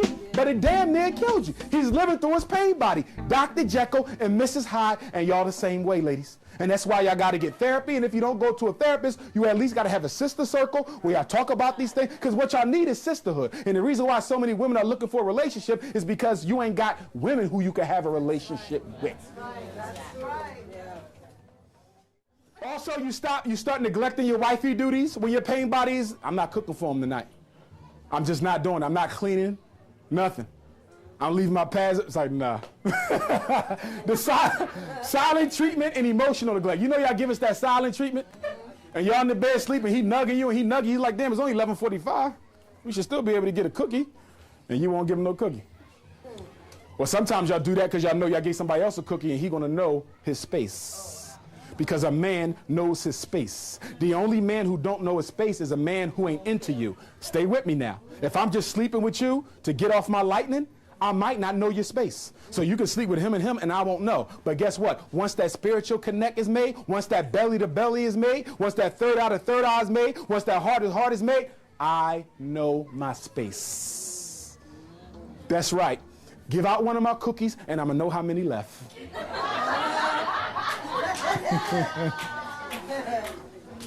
I love black women. I love y'all. I needed this therapy because I got 10 reports to type tonight. Okay. Living through your pain body. Any sister whose pain body is activated more than it is not. If your pain body is activated more than it is not, which means you live your life primarily at the level of unconsciousness, okay? That means you're not psychologically prepared for marriage and will make your partner's life a living hell. Did you hear that? You know you ain't happy. You know you miserable. What the hell are you going to bring that in my life for? And the man the same way. 50% of what I give you today, I'm giving to the brothers too, because they need to hear it more than y'all. Okay? When women become pregnant or married, particularly after having poor experience in the past, their pain bodies are more prone to being awoken. This is because of the fear associated with being trapped in a relationship with someone for the rest of your life, either by wedlock or by having a child. They often distance themselves from their mates for no valid reason. Are you addicted to relationships? A strong attraction to the idea of having a partner is a serious psychological challenge for many women. It is normal to desire a mate, but when the urge is too excessive that you don't give yourself time to heal or give your wound time to heal after a serious relationship, you have now become an addict. Women with low self-esteem, histories of abuse, fatherlessness are greatest risk for relationship addiction. We got any addicts in here? We really need to have a relationships anonymous. Are y'all with me? People who can't stand to be alone by themselves. Okay? What did Jesus do when he wasn't out teaching? He was meditating all by himself, no disciples or nothing. Moses, Muhammad, Abraham, Buddha, any religious teacher, the ones you know in your neighborhood, you got to spend time alone in order to heal. If you always got a man staring in your face, when do you go into self? You never go into self. Relationship fear. A lot of women got relationship fear. When you expect a certain treatment in a relationship, your beliefs will affect how your partner relates to you and can bring about the behavior you fear. You are the cause of the expected behavior, not your partner. What you think about yourself will manifest in the relationship, which is why low self-esteem women are not good candidates for relationships. You want to know why? You keep on accusing me of cheating. I'm not cheating. You keep on accusing me of cheating. I'm not cheating. You do it so much, you know what? I'm going to go and get somebody else cookie because I'm tired of it. You pushed me away. I had no thought, no inclination to cheat on you. I was into you. Okay? But your excessive accusations, you projecting your worldview on me, brought it to reality. Did y'all hear that? You sleeping with your baby mama. You sleeping with your baby mama. You sleeping with your... I didn't even think about my baby mama, but you done put the thought in my unconscious so much. I'm going to go get an old cookie. Stale ass cookie. I'm kidding. Blended families. Who's the man of the house? When you elevate your son to man of the house status and don't prepare him for the transition, you are looking for trouble. No man is going to be ruled by your little boy. Did you hear that? Now you got to recognize most of us when we get married, we're going to be in blended families. Okay? I got mine, you got yours, we got to make that work. But some of y'all, because you ain't got no man, you upgrade your son. And you don't downgrade his ass when you're about to bring another man into your life. So he's asking you when you coming home. You're going out the door with me and some little thing like this tall is at mom, when you coming back? And you answering him too like you his daughter. You follow me? Well, I'll be back. Now, you told me you're going to be home in time to take me. Well, and I'm standing like, what is this? You married to your son. I'm not talking about incest. I'm just talking about that psychological marriage. I got to stop that. Because I'm going to tell you right now, if you done upgraded your son to your husband status and he don't like me, he's going to destroy that relationship because I ain't got the patience. Are y'all with me? I'm not going to be answering to no little boy. And I'm going to tell you what else. If he's in my house, he will live under my law. Some of y'all got that problem. That's my baby. You can't chastise him. That's my baby. You can't chastise him. Well, guess what? My daughter is seeing what he's doing, and she's going to start thinking she can do it. It ain't happening in here. So you know what? We got to separate. We could have been soulmates, but because you ain't have your house in order with your own children, I had to let you go. Ladies, that's a big problem with men. I got professional friends. They say, you know what, Umar? I love her. I'm trying to work it out. But those kids are bad. She don't spank them. She don't time out them or nothing. And you know what I find, women? Can we be honest for a moment? The reason why you let your son do what he want, because he look just like his dad, and you still in love with his dad.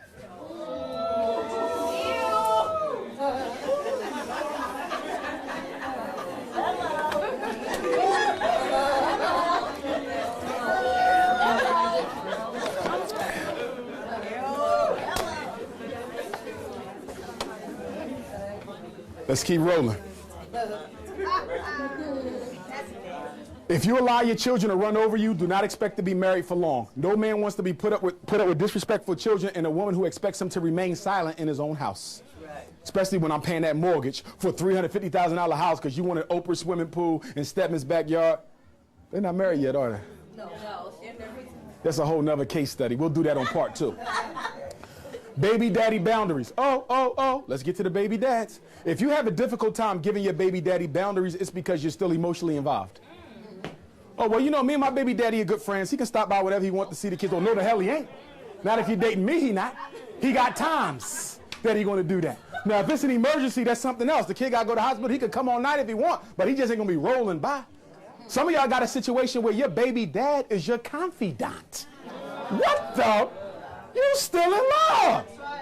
See, some of y'all fail to realize y'all think if y'all ain't giving his cookies away, you ain't cheating. You can emotionally cheat on a man too. And men can emotionally cheat on women. If I'm dating you, but she my confidant, I'm cheating on you. I'm supposed to have your heart in your cookie, not just the cookie. I can get cookie from anywhere.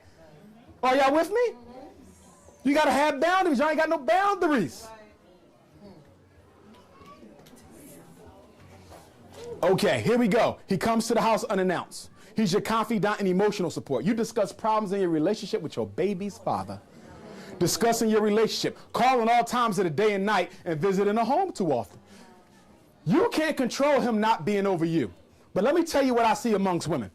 And I do child counseling, so I deal with this all the day. You know what I find? Y'all not ready to give him up. You don't want him. Stay with me now. You don't want him. You like what you got, but you don't want nobody else to have him. Are y'all with me? And let me tell you why. He caused you so much pain that he don't deserve to have a good woman. So you know what you're going to do? You're going to throw him a cookie once a season. Throw him a cookie once. You know he crazy. Boo-boo crazy as hell. Boo-boo crazy. You know, and every time you give him a cookie, you wake up his pain body, and he start beating his chest, and he come back looking for his boo-boo. Okay? You got to stop doing that. The reason why your baby daddy ain't left you alone because you keep on throwing him a cookie a season. Stop throwing him a cookie, and he'll move on. He don't have a choice. That's right. Oh, well, you know, it's been like 10 years. We ain't been together in 10 years, and he's still after me. No, you throwing him a cookie. Okay? You're throwing him a cookie. Stop playing. Baby daddy drama. It's unfair for you to bring another man into a volatile situation. Often a volatile situation is caused by a woman who still gives her baby daddy some candy once in a while because she doesn't want him to move forward with his own life. If you don't want him, but you don't want nobody else to have him. I know men in jail, self-defense, had to kill the baby dad. I'm telling you what I know. I speak at the prisons. I'm telling you the truth. I know men dead because they was dating a woman who had a crazy baby dad, still throwing them a cookie a season, and didn't tell him, and now they dead. You see that? That's why I tell men, you don't go over her house unless you're sure she's done with the baby daddy. Because he probably got his own keys. Damn. And you laid up in the bed, he got his own keys. What should you do when he cheats? Nothing until you calm down. We discussed this. Honestly ask yourself, did your selfishness or neglect lead to this behavior? This is key too, women.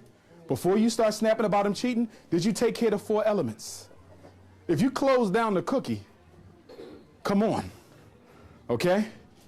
You stop cooking and you used to cook, come on.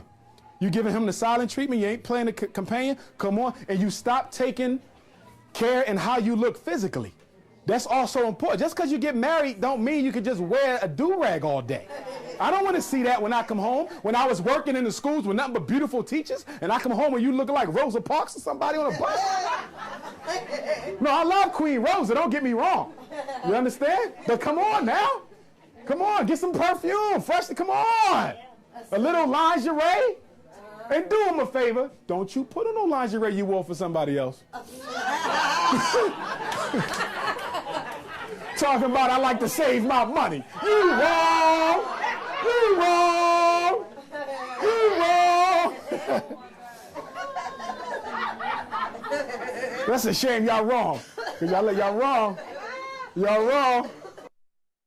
1/3 of all women are killed by their husbands and boyfriends. Can I say this again? 1/3 of all women are killed by their husbands and boyfriends. That's a pretty large number. Some of y'all be playing with these guys. Y'all think that they can't go past that level. You understand? They're dealing with a pain body and unconscious issues, and they will kill you. I know women who are dead right now because they thought a man wouldn't go that far and he killed them. And some of y'all got daughters who dating these thugs, and they being killed by them too. God forbid. You better know who your daughter is dating, okay? Because not just babies, you got chlamydia, gonorrhea, syphilis, crabs, scabies, warts, hepatitis, and all them kids is running around with all that stuff. Watch your kids and your sons too. Black women's burden. Many black women choose to shoulder the burden of rape and domestic violence because you recognize how the criminal justice system treats black men, and you feel guilty about turning your children's fathers over to the white man. Are y'all with me here? This is one of the biggest problems y'all have because you got a man hurting you, some of you physically, and you're saying, well, this is my son's father. What is he going to think of me if I told the cops to come and take him out the house? But I'm going to tell you like this, and I don't want that for no black man to have to suffer that kind of disrespect, but if it's a choice between your life and his honor, choose your life. Did you hear what I just said? If it's a choice between your life and his honor, you choose your life. Because I even know sisters in the conscious community. It's really bad. Because you got domestic violence in the conscious community too. Just because we wave this flag don't mean we ain't got issues. Are you with me? And they really don't want to turn the man in. If it's between your life and his honor, choose your life, and you can quote me. Who do you love more, him or your children? Depression is the greatest outcome for abused women. Children who witness abuse are more likely to display emotional and behavioral problems and report less happiness than other children. Girls who witness it are more likely to become victims, and boys are more likely to become abusers. Remember, the longer you stay in that abusive relationship, the greater the likelihood of your child becoming what you are and what their father is. Don't let the children suffer because of your inability to walk away. As a woman thinketh, so is she. Women who tolerate abuse tend to believe they deserve it. Women who tolerate neglect and rejection believe they aren't worthy of it. A direct and compelling relationship exists between your relationship satisfaction and your unconscious beliefs about yourself. Stop looking for a man to give to you but you ain't already gave to yourself. Relationship abuse as a form of self-hatred. Many women tolerate emotional pain, physical abuse, and neglect from men as a way of harming themselves without having to take responsibility for it. It's a form of self-inflicted punishment. I deserve to be beat.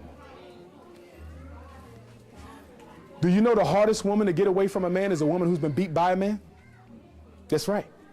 You begin to identify with your oppressor. We should understand this, right? Because black people totally identify with ours, the white man.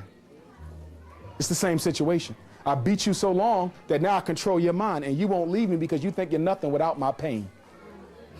Close girlfriends. This is to all you women in here. Some of y'all are bad girlfriends. Y'all got friends who are getting beat on, and y'all telling them to stay. Y'all got friends who've been the victims of rape and molestation, and y'all won't call it in. You're not being a good friend. If you know your friend is being beat by her husband, I don't care if she married or not. That's irrelevant to me. Tell her, look, Don't beat her down, because some of y'all too raw. Oh, you stupid for staying. you don't need to hear that. Tell her, look, I'm concerned about you. You can't let this man keep on hitting on you. I want you to call this in. And if she don't call it in, you call it in, because you can do it anonymously. That's why I don't know why y'all don't call it in. You ain't got to tell them who you are. You let them know where it's at and what's going on. You got national rape lines, national domestic violence, national abuse, national domestic abuse. You got this. Stop letting your girlfriend suffer in silence. They ain't got the strength to walk away. Do you want that guilt to wake up one day and realize she's gone from this earth because you refused to tell the authorities about what he was doing to her? Be a good friend. And it's the same thing with dating. Some of you all are not good friends when it comes to dating. You know you got a girlfriend with low self-esteem, and she's going to keep on getting walked over by every man she dates until she shows that she got some self-respect. You know what y'all do? Oh, yeah, he was bad, girl. He shouldn't have done you like that, girl. Tell her the damn truth. You need to stop dating until you improve the way you see yourself. Because if you don't improve the way you see yourself, no man is going to improve the way they see you. Tell them the truth and stop enabling their sickness. Stop enabling your sickness. Okay? In your family. I do it in my family. Hold on. My little nieces and cousins, sit. This ain't got nothing to do with him. This is about you. Because if you remember, you done been through this the last 5 times. So it ain't about the man. You pulling these men to you. Do you know why? Because your father wasn't in your life and you needy as hell. So we got to work on that. We got to work on that. Shut the wound down. Let's work on that. But she can't because she's addicted to relationships. Tell them the truth. Be a good friend. Don't just be a convenient friend. The best friend is the one who gives you criticism.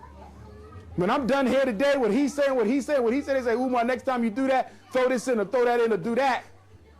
That's good friends. I don't just want to hear the good. Tell me how I can make myself better. And that's what you're supposed to be doing with your girlfriends. Talking about I respect her privacy. That's her business. She got a black eye, that's her business. Superficial marriages never last. If you marry for how a man's look or how much money he got, sooner or later you're going to get dumped. Excuse me. If you let a man marry you because of how you look, sooner or later he's going to leave you because the marriage was what? Superficial. He only married you because you look good. And as fine as you look, you're not going to look that way all the time. So don't get me wrong, black women look good in their older years, but you're not going to be what you are right now later. So if you know he's only marrying you for how good you look, what happens later? Okay? When Beyonce gets to be 50, what does Jay-Z do then? Are y'all with me? Okay? And I'm not picking on, I'm just giving you an example. Sharing values, this is important. This is why marriages don't last as well. Okay? It's not about us having the same interests. You might not like nothing I like. But guess what? We're going to make it because we both value family. We both value spending time with our children. We both value saving money. We both value a relationship with God. You Christian, I'm Muslim. I'm conscious, you bourgeoisie. But guess what? We got the same values. Do y'all feel me? So we gonna make it. Let's come over here. She's a Christian, I'm a Christian. She's a psychologist, I'm a psychologist. She's middle class, I'm middle class. It looked like we got everything on the same page, but guess what? I like to hang with my friends, and she likes to be with her family. I like to spend money, she likes to save it. I could care less about God, and God comes first. Your problem is you got to see what that man values, and don't just believe what he said out of his mouth. Watch him in action. Watch him in action. It's the values, lady. It's the values. Because once you get married, it's all about the values. So find out what his values are. You can ask him, but then you also want to see what the values are. When I date a woman, I'm looking at the pocketbook. I'm looking at the car they drive. I'm looking at the value system. I ask about church and all that type of a thing. Y'all follow me? Because I got to know what I'm getting into. I don't want my kids raised up to believe that what you own and what you wear is more important than who you are. So even if I can afford to buy my wife all that, she ain't gonna get it because that ain't the message I want for my kids. Y'all follow me? Make sure the values are the same. Very important. God, these are the 5 majors. God versus no God. Family versus self. Is he selfish or does he put the family first? Saving versus spending. Is he confidential versus gossip? Ladies, some of y'all got to work on this because you talk too much. Okay? You should not be running to your girlfriend to discuss every problem you have with your man. That's a form of betrayal. Children versus friends. Does he rather hang with his kids or his friends' kids? And community versus home. Do you value just being within your own family, or do you value giving back to the black community? For example, I'm all community. Y'all feel me? So when I go, I want my family to come with me. So I can't marry a woman who wants nothing to do with community life. It ain't gonna work because 95% of my time is there. I like to save. If she wants to spend, it ain't gonna work. I believe in a relationship with God. If she could care less, it ain't gonna work. Values, ladies, values. Pain does not equal love. A lot of black women believe that the only way we can show y'all that we love you is to beat on you, is to disrespect you. You learned this from your mothers. You learned it from your aunts. You learned it from your grandmothers because a lot of them were the victims of domestic violence. You better get over this nonsense because some of you are getting your heads beat in because you like to date thugs. I know a lot of middle-class, college-educated lawyers and doctors and educated, but they love a roughneck. They want the past sagging. They want the boots. They might even date a guy 6 years younger. You feel me? They want the thug look. They want the cornrows. And I'm going to tell you right now, any man, 30 years, you got locks, right? Seville got locks. Seville got locks, so I can say this. Any man, 30 years, who still got cornrows need to be arrested. And I better not see you come down the wedding aisle and he got on the tux with some Allen Iverson braids. Shame on you, black woman. Okay, it's time to grow up. And y'all got to grow up too. The older you get, the more conservative you got to get. Are y'all with me? You can't be 60 with your cleavage out. Okay? 75 with your boyfriend tattoo on your hip.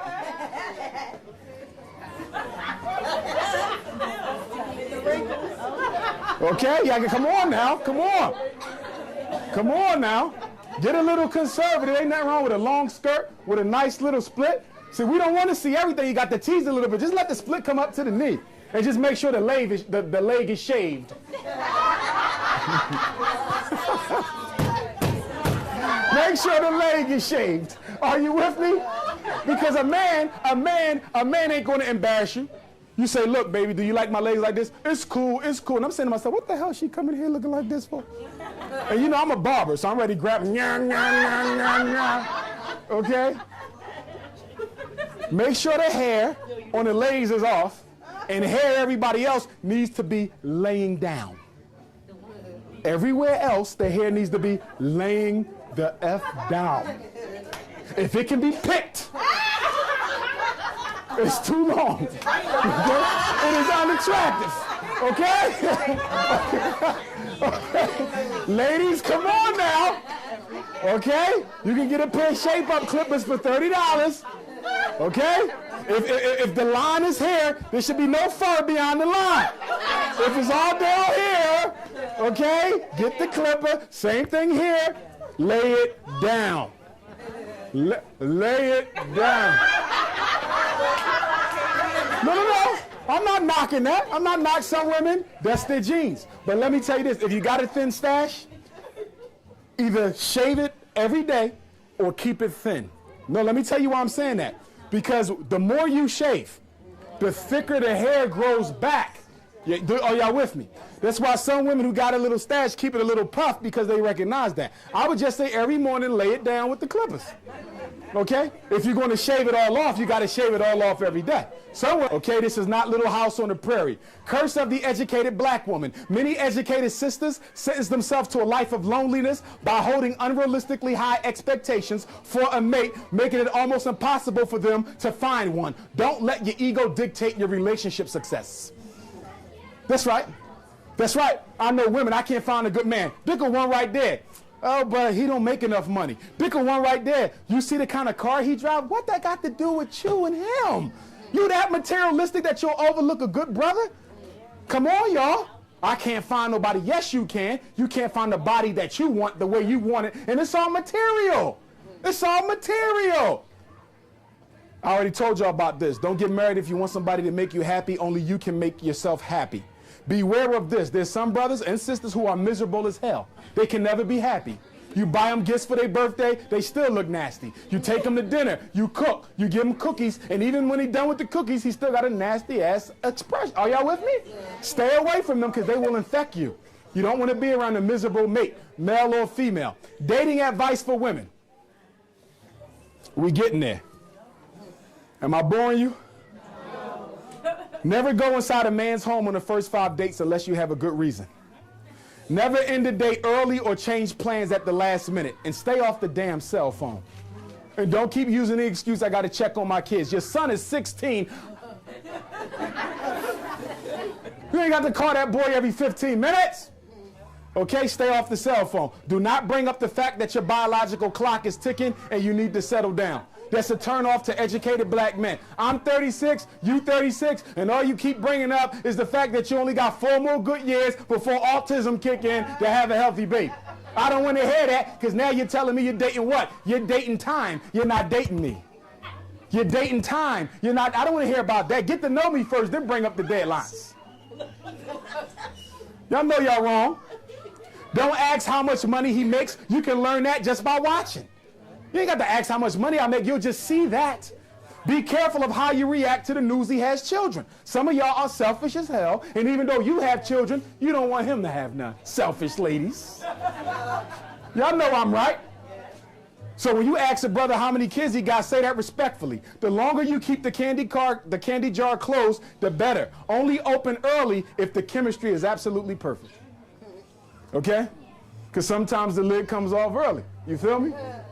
Well, the lid comes off early, but the chemistry got to be there. The chemistry got to be there. Okay? Here's the thing. You got to see how a black man treats his mother. That's where y'all go wrong. How do you get engaged, married, committed, move in with a man and you never saw him around his mother? The man's relationship with his mother is the blueprint for every relationship we'll have for the rest of his life. If he don't respect his mother, you could have kept the candy jar shut for 10 years. And guess what? He's still going to call you out your name because he has a core belief that black women ain't ish. Are you with me? At the same time, if you got a brother who loves his mother and she provided him with a good example, the candy jar might come off early, and guess what? He's going to respect you for the rest of your life whether y'all make it together or not. You got to see how he respects his mother. And I tell black men the same thing about you and your daddy. Professional sisters should not be dating roughnecks. You have too much to lose, and he doesn't. This will come back to haunt you. He'll split your wheels, steal your rims, climb in the window, and he don't mind going back to jail because he just got out anyway. Older women who date younger men should recognize this is a relationship for convenience and companionship and not long-term commitment. Okay? I'm not talking about you 4 or 5 years older than me. I'm talking about you 15, 20 years older than me. Okay? You can't expect no man to commit to you like that. And a lot of older women date younger men because they want to continue to feel young. They don't want to accept the fact they're getting older. You feel me? I'm going to accept that fact. And then one of the big differences between us over here and Africans in Africa, the older you get, the more respect is accorded to you, the more the wisdom. the greater the honor in the community. Over here, it's totally different. The older you get, nobody wants you no more. Ladies, you got to respect your age because there's nothing sexier than a woman who respects their age. Never appear desperate. The older a woman is, the more likely she is to appear needy. Practice emotional and physical self-control. Keep your standards and principles. Never throw out the beliefs about sex and intimacy, okay, that you will not keep. If he makes you break them, you will appear weak. Don't write checks you can't cash. You understand that? If you know that you might want the lightning bolt a little earlier than you normally get it, don't say he got to wait 10 years if he only got to wait 1, okay? Be honest. Don't put it out there. Some of y'all ain't got to say that stuff. Just let the relationship flow. Y'all put out all these standards, and I'm like, I'm going to break this with this. Look, leave it alone. Okay, I'm dating you, not your rules. Last but not least, stop telling men when the last time was that you were intimate with another person, especially if your candy jar is loose, because we're going to know you're lying. Okay? It's the law of physics. If nothing been in there, it's tight. If something been in there, it's, okay? A sister should never tell him she is leaving and does not. You should never mistreat his children from a previous relationship. You should never stop him from being a disciplinarian in the home. You should never disrespect or reveal personal data about him in front of other people. And you should never dress too provocatively. When we go out, I want my woman to look sexy, but not so sexy where every man got to stop and look now. If the split is all the way up here, we got an issue. Okay? The boobs are, come on now. Calm it down. Are you dating me or everybody else? If the love is gone, why is the tattoo still there? If the love is gone, why is this tattoo still there? Shame. I got you, boo. I got one. Who else I got in here? Okay? If the love over, the tattoo got to go, baby. Okay? Remember the golden rule. He cannot treat you any better or love you any more than he treats and loves his mom. That's the golden rule. And more than anything else, I found myself telling black women this: you broke the golden rule. Be sure to take his temperature. How emotional and quick-tempered is he? How compassionate and unselfish is he? How tolerant and patient is he? How trusting and trustworthy is he? How financially responsible is he? Are y'all with me? Take his temperament. Children with another man. A woman should volunteer without being asked to arrange a brief meeting with her partner and the children's father. Once you've committed and dated. This ain't the next day. Are y'all with me? This takes time. But before y'all commit, or soon when y'all commit, you got to do this, because this lets the baby daddy know and your partner know that you're serious about your partner. You let them both know at the same time. That's the beauty of this. It's a sign of commitment to both men. You see that? You're letting them both know what it is. And lastly, it shows him that you're ready to move on. The reason why you don't introduce men you committed to, engaged to, married to, living with your partner is because you ain't sure if you still want to throw out another cookie. That's right. And we know it. And we know it. That's why when I tell the men, I'm going to say, you better never marry a woman if you've never seen her in the presence of her baby dad. A man should always see a woman in the presence of his baby dad before he commits. Why? Because if you're still attracted to him, it's going to ooze out your pores. You be eating barbecue, and I can feel the energy just oozing. That's right. It's oozing. That's right. All I got to do is see you around baby dad for 5 minutes, and I know if you done. I don't care if he done. You can't control that. I want to know if you done. That's right. That's right. They're like, damn, I never do that. I don't introduce them to... Men love women who are unselfish, but not to the point of usury. Fearlessly tell us when you don't like something. Who is emotionally disciplined, loyal and confidential, hospitable. 6 types of pathological female dating personalities. Are y'all ready for this? Because I want to know which one are you. First, we got the healer. We got the healer. We got the homewrecker. I want y'all to listen. We got the healer, we got the homewrecker, we got the whore, we got the hopeless romantic, we got the homicidal sweetheart, and we got the happy baby factory. Y'all ready for the definitions? Are y'all ready for the definitions? Are y'all ready for the definitions? Because I want to know which one of you. Let's start with the healer. This is the woman who thinks she got magical power. She could take a loser, a bum, a know-nothing, and make him into a Wall Street investor. Can I get some? That's right. That's right. How many healers we got? Where your crystal ball at? Crystal ball. Crystal ball. He ain't had a job in 30 years. Crystal ball. Crystal ball. He gonna buy me a $350,000 house. Crystal ball. How many healers we got? How many healers we got? Swear we magicians, don't we? Swear we magicians. Okay? You can't change a man. You can't change a man. You can't change a man. What he was when you met him is what he's gonna be. Can we talk about the home wrecker? Ooh, this is the woman who dates other women's men because she don't think she can have one to herself. Y'all not ready for me today. Any home records?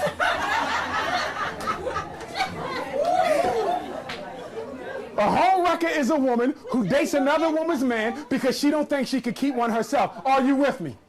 Are you with me? And we got a lot of home wreckers in the black community. I know because I'm in family therapy. Okay? And some of them are your girlfriends who always wanted them in the first place. Let's talk about hot in the pants. Also called whore, but that's kind of strong. We're going to say hot in the pants. This is the woman who can't keep her legs closed.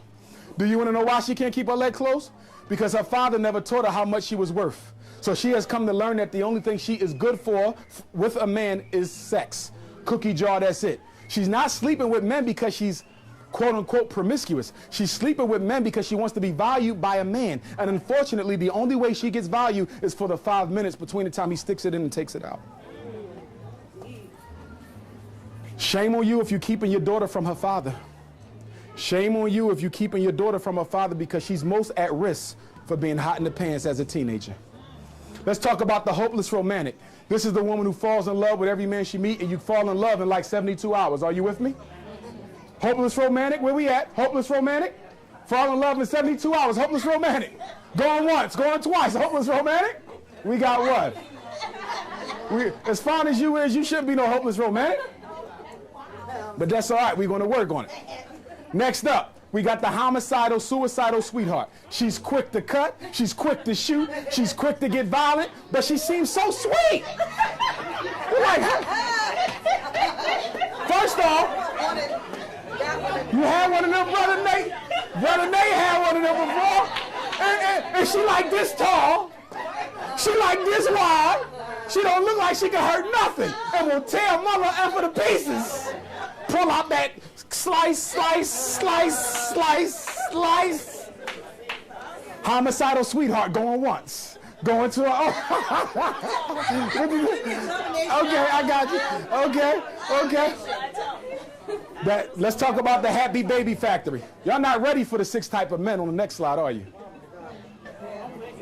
Y'all ready for the 6 types of men? Yeah. Happy baby factory. Constantly getting pregnant outside of wedlock by multiple unproductive men and loving it.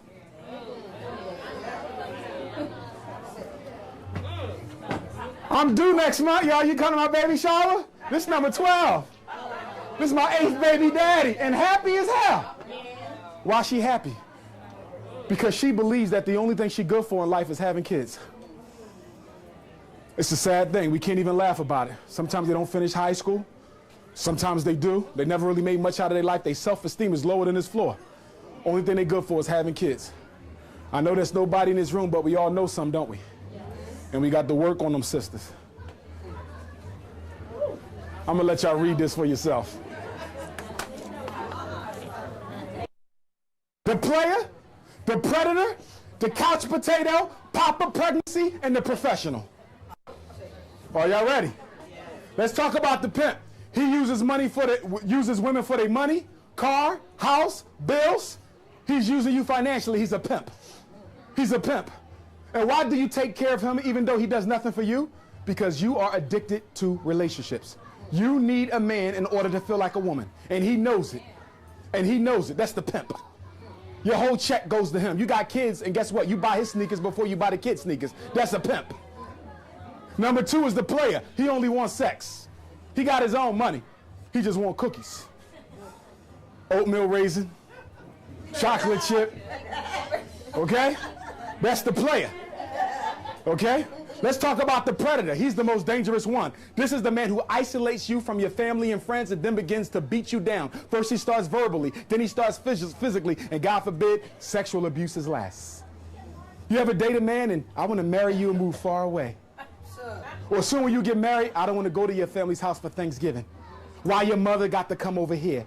Why our kids got to go to your sister's house? Why you got to spend so much time around your cousins? That's the predator. How do you work on a woman when you're a predator? You isolate her from her base of support.